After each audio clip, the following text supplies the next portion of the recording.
Senior صحافی اور تجزیہ کار جاوید چودھری کے مطابق وہ محمد منور کو تلاش کر رہا تھا۔ اس نے محمد منور کی تلاش میں بے شمار اشتہار دیے تھے۔ وہ اسے نیو یارک، واشنگٹن، شکاگو اور ہیوسٹن میں بھی تلاش کرتا رہا تھا۔ اس نے اسے پیرس، لندن اور برسلز میں بھی تلاش کیا تھا، اور وہ اس کی تلاش میں ٹوکیو، بیجنگ بھی گیا تھا، لیکن محمد منور اسے نہیں ملا۔ وہ زندگی میں ایک بار اپنے محسن سے ملنا چاہتا تھا۔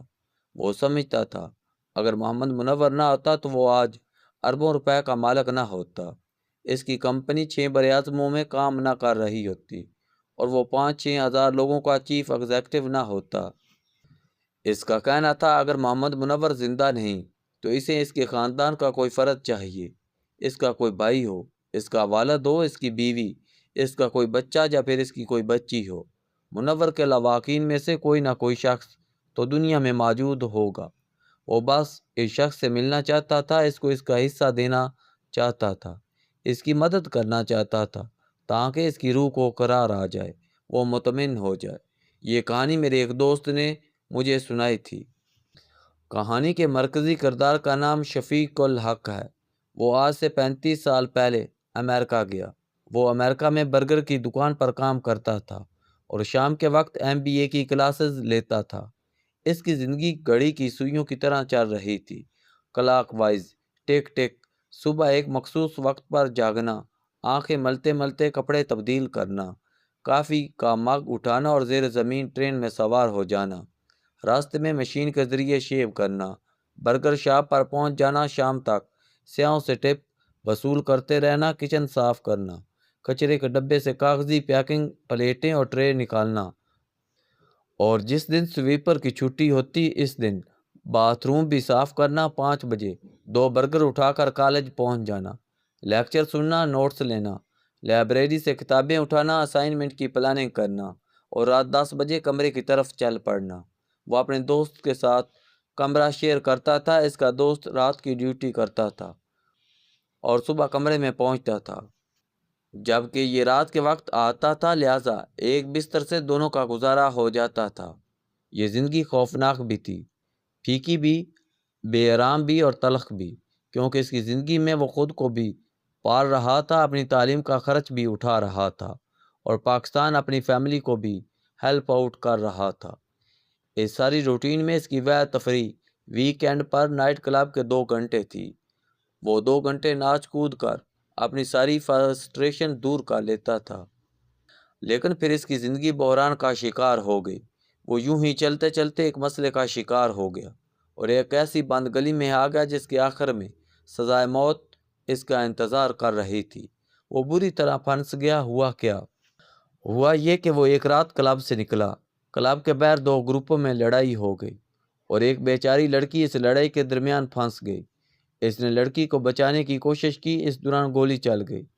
لڑکی کو گولی لگی اور لڑکی نے اس کے ہاتھوں میں دم توڑ دیا۔ وہ گھبرا گیا۔ اس نے لڑکی کی لاش فٹ پاتھ پر رکھی اور وہاں سے بھاگ گیا۔ پولیس آئی۔ پولیس نے تفتیش شروع کی تو 1 ہفتے میں اس کے فلیٹ تک پہنچ گئی۔ وہ گرفتار ہو گیا۔ یہ قتل بعدازاں اس کے ذمہ لگ گیا۔ وہ بے گناہ تھا، لیکن سارے شہر میں کوئی شخص اس پر یقین کرنے کے لیے تیار نہیں تھا۔ تمام شواہد بھی اس کے خلاف جا رہے تھے۔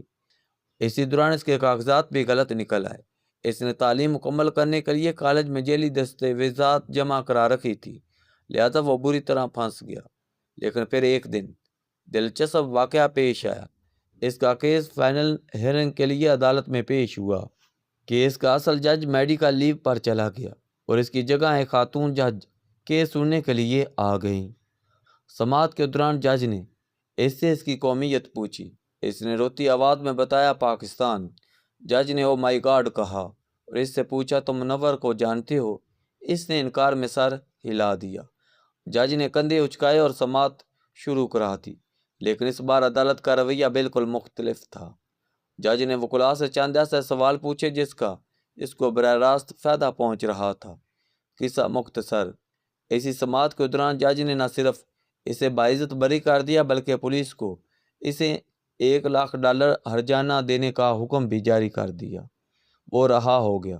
شفیق الحق رہائی کے چند دن بعد شکریہ ادا کرنے کے لیے جج کے گھر چلا گیا، لیکن جج کا کہنا تھا تمہیں میری بجائے محمد منور کا شکریہ ادا کرنا چاہیے۔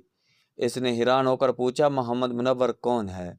جج نے مسکرا کر جواب دیا محمد منور پاکستانی تھا، نیو یارک شہر میں ٹیکسی چلاتا تھا، اور میں نے اس فیصلے کے ذریعے محمد منور کا قرض ادا کرنے کی کوشش کی ہے۔ جج نے بتایا اس کے والد میکسیکو کے رہنے والے تھے، وہ کینسر کے مریض تھے۔ اس نے والد کے علاج کے لیے اپنا فلیٹ بیچا، $70,000 لیے۔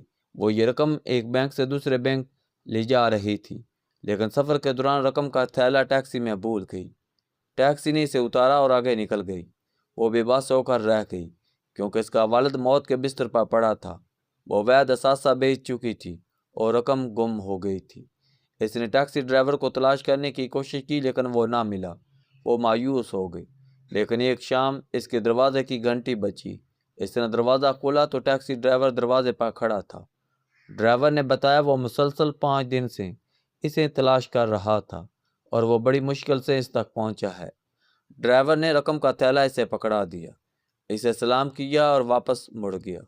جج نے اسے انعام دینے کی کوشش کی لیکن اس نے یہ کہا یہ میرا فرض تھا کہہ کر معذرت کر لی۔ جج نے جاتے جاتے اس کا نام پوچھا۔ اس نے بتایا اس کا نام محمد منور ہے اور وہ پاکستانی ہے۔ اس کے بعد نئی کہانی شروع ہو جاتی ہے۔ جج اپنے والد کو رقم بھجوانے کے لیے بینک گئی تو اس کے والد کا انتقال ہو گیا۔ والد کے انتقال کے بعد اس نے اس رقم سے قانون کی اعلیٰ تعلیم حاصل کی، جوڈیشری کا امتحان دیا، پاس کیا اور جج بن گئی، اور آج وہ پاکستان کے تمام لوگوں کو محمد منور سمجھتی ہے، اور اس کی عدالت میں جس پاکستانی کا کیس آتا ہے وہ محمد منور کا قرض اتارنے کی کوشش کرتی ہے۔ جج نے بتایا اس نے محمد منور کو تلاش کرنے کی بے تحاشا کوشش کی لیکن وہ نہ مل سکا۔ جج کا کہنا تھا محمد منور کو اب تم تلاش کرو اور اپنی اور میری طرف سے اس کا شکریہ ادا کرو۔ شفیق اللہ کی زندگی تبدیل ہو گئی۔ اس نے پولیس سے $1,00,000 وصول کیے، ایک چھوٹی سی ٹریڈنگ کمپنی بنائی۔ یہ کمپنی چل نکلی اور وہ آہستہ آہستہ کروڑپتی بن گیا۔ اس کی کمپنی ملٹی نیشنل کمپنیوں کے لیے جاپان، چین سے خام مال خریدتی اور بعد ازاں تیار مصنوعات مڈل ایسٹ اور یورپ بھجواتی ہے۔ وہ اس سارے عرصے کے دوران محمد منور کو تلاش کرتا رہا۔ اس نے نیو یارک، واشنگٹن، شکاگو اور لاس اینجلس کے ہر ٹیکسی ڈرائیور سے منور کا پتہ پوچھا لیکن وہ اسے نہ ملا۔ وہ محمد منور کو تلاش کرتا رہا۔ پوچھا کیوں؟ میرے دوست نے کہانی کے آخر میں مجھ سے پوچھا۔ میں نے گھبرا کر انکار میں سر ہلا دیا۔ وہ بولا اس لیے کہ شفیق الحق نے اپنے ہر کاروبار میں محمد منور کا 10% شیئر رکھا تھا اور وہ جلد سے جلد اس کا حق پہنچانا چاہتا تھا، لہذا وہ اسے تلاش کرتا رہا۔ میرے لیے یہ ایک حیران کن کہانی تھی۔ یوں محسوس ہوتا تھا جیسے میں کوئی فلم دیکھ رہا ہوں اور فلم کے سین اور سچویشن تیزی سے بدل رہی تھی۔ میں نے بے چینی سے پوچھا لیکن کیا اسے پھر محمد منور ملا؟ کہانی سنانے والے نے ہاں میں سر ہلایا، ایک لمبی سانس لی اور دکھی آواز میں بولا ہاں، لیکن نیو یارک کے ایک اسپتال میں آخری سانسیں لیتا ہوا۔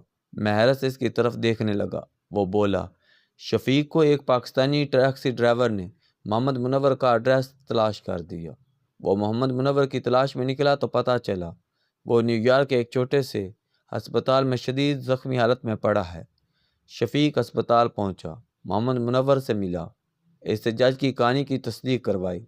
محمد منور ابھی اس کے سوال کا جواب دے رہا تھا کہ اس کی روح قفس انصری سے پرواز کر گئی۔